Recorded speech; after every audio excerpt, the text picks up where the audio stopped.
2026년 2월 28일 새벽 전 세계가 잠든 사이 폭발이 시작됐습니다.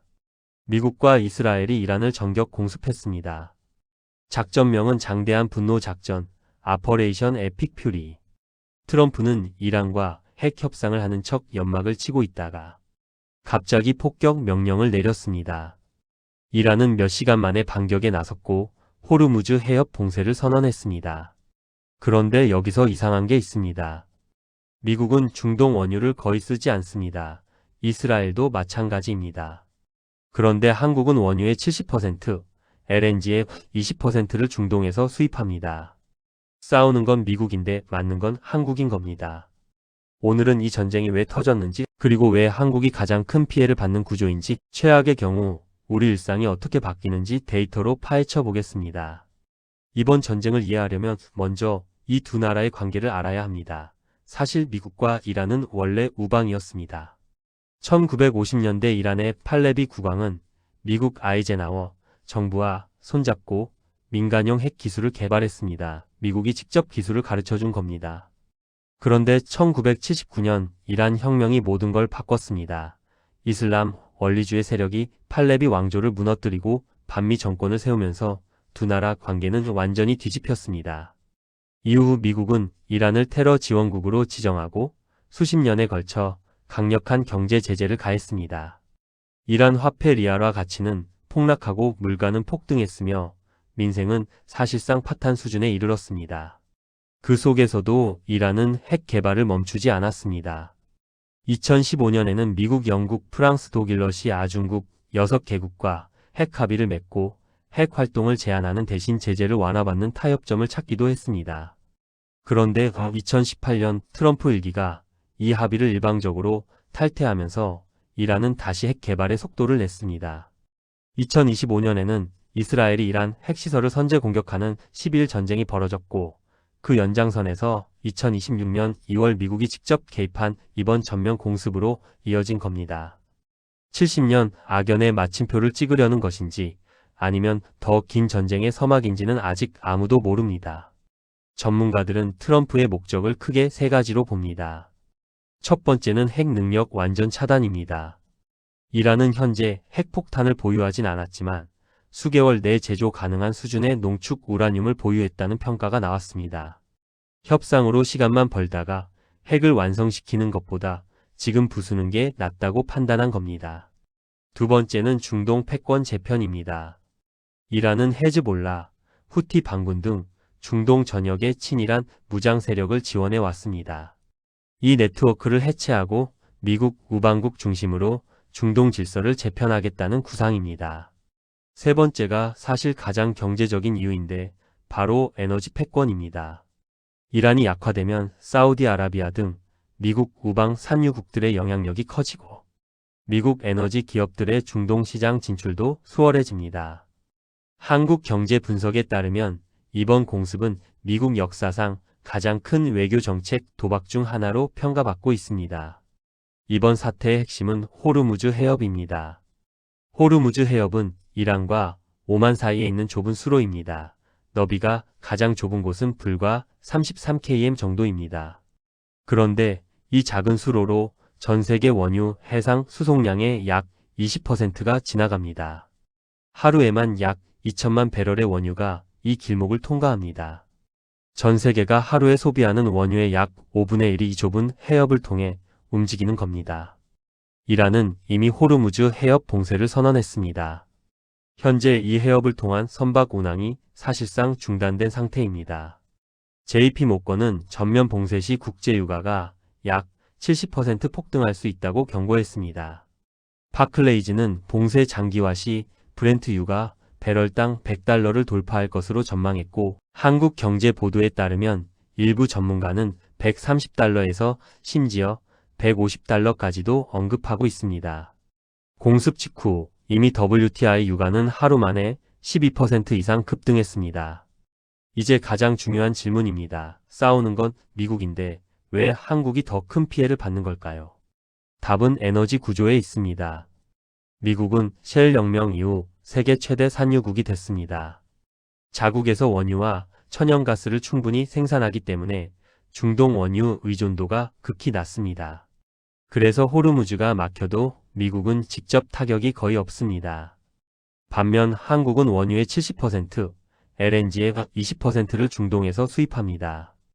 호르무즈가 막히면 이 원유와 가스가 한국으로 오는 경로가 차단됩니다. 연합뉴스에 따르면 스팀슨 센터 선임연구원은 봉쇄가 장기화될 경우 한국의 전력 수급과 수출 전반에 심각한 차질이 발생할 수 있다고 경고했습니다. 일본과 중국도 마찬가지입니다. 한중일 3국이 중동 원유 수입에 압도적으로 의존하는 구조이기 때문에 이번 전쟁의 가장 큰 피해국은 사실상 아시아 국가들입니다. 구체적인 숫자로 살펴보겠습니다. 한국무역협회 분석에 따르면 유가가 10% 오르면 수출액은 0.39% 감소하고 수입액은 2.68% 증가합니다. 무역 수지가 동시에 나빠지는 구조입니다. 유가가 현재처럼 13% 급등하면 단순 계산으로도 수입 비용이 수조 원 단위로 늘어납니다. 환율도 문제입니다. 중동 전쟁 같은 지정학적 위기가 터지면 투자자들은 안전 자산인 달러로 몰립니다. 원화 가치는 떨어지고 원달러 환율이 올라갑니다. 현재 원달러 환율은 1,440원대인데 최악의 시나리오에서는 1,500원 돌파 가능성도 거론되고 있습니다. 한국은행 분석에 따르면 환율이 1% 오르면 소비자 물가가 0.030, 4% 추가 상승합니다. 유가 급등과 환율 상승이 동시에 오면 물가가 두 방향에서 동시에 치솟는 이중 압박이 됩니다. 그리고 지금 이 타이밍에 코스피 6,000 돌파에 흥분해서 빚내서 투자한 돈이 32조 원에 달합니다. 지정학적 충격의 주가가 흔들리면 반대 매매가 연쇄적으로 터질 수 있는 구조입니다. 앞으로 어떻게 될까요? 크게 두 가지 시나리오로 나눌 수 있습니다. 단기 종전 시나리오는 미국이 이란 핵시설과 군사 인프라만 타격하고 석유 생산시설은 건드리지 않은 채 빠르게 전쟁을 마무리하는 경우입니다. 이 경우 유가는 일시적으로 급등했다가 다시 안정을 찾고 한국 경제에 미치는 영향은 단기 충격에 그칠 가능성이 있습니다. 서울경제 보도에 따르면 미국이 이란 석유 생산시설까지 파괴하지 않고 휴전으로 간다면 유가 하락과 함께 물가 안정이 이어질 수 있다는 분석도 있습니다. 장기 전면전 시나리오는 이란이 호르무즈 봉쇄를 수개월 이상 지속하거나 헤즈볼라 등 친이란 세력이 참전해 전선이 확대되는 경우입니다. 이 경우 유가 100달러에서 150달러까지 치솟고 물가 재상승으로 각국 중앙은행의 금리 인하가 중단되거나 오히려 금리가 다시 오를 수 있습니다. 한국은 수출 감소, 환율 급등, 물가 폭등, 내수 위축이 동시에 발생하는 최악의 복합 위기에 직면할 수 있습니다. 이번 사태는 사실 한국의 오래된 구조적 문제를 다시 드러냈습니다. 한국은 에너지를 97% 이상 수입에 의존하는 나라입니다. 세계 어느 나라보다 에너지 안보에 취약한 구조입니다. 1973년 1차 오일 쇼크 때도 1979년 2차 오일 쇼크 때도 2022년 러시아-우크라이나 전쟁 때도 한국은 중동 에너지 의존도 때문에 직격탄을 맞았습니다. 그리고 지금 또 같은 상황이 반복되고 있습니다. 경제학적으로 이를 공급 충격이라고 부릅니다. 수요가 아니라 공급 측면에서 갑자기 비용이 올라가는 충격입니다. 공급 충격은 성장을 둔화시키면서 동시에 물가를 올리는 스태그플레이션의 원인이 됩니다. 경기는 나쁘고 물가는 오르는 최악의 조합입니다. 한국이 재생에너지, 원전, 에너지 공급망 다변화에 투자해야 한다는 주장이 수십 년째 나오고 있지만 중동산 원유 의존 구조는 크게 바뀌지 않았습니다. 이번 전쟁이 그 대가를 다시 한번 치르게 하는 계기가 될 수 있습니다. 오늘 내용을 정리해 보겠습니다. 2026년 2월 28일 미국과 이스라엘이 이란을 전격 공습했습니다. 이란은 호르무즈 해협 봉쇄로 맞섰습니다. 전 세계 원유 수송량 20%가 이 해협을 지나고 한국은 원유의 70%를 중동에서 수입합니다. 유가는 이미 13% 급등했고 JP모건은 전면 봉쇄 시 70% 폭등을 경고했습니다. 환율은 1,500원 돌파 시나리오가 거론되고 있고 비투 32조 원의 개인 투자자들은 반대 매매 공포에 떨고 있습니다. 싸우는 건 미국이고 가장 많이 맞는 건 한국입니다.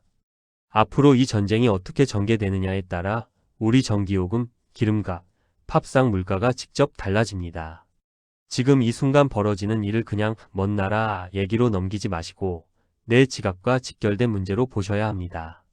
다음 영상에서도 우리 일상 속에 숨어있는 경제의 역설을 파헤쳐 보겠습니다.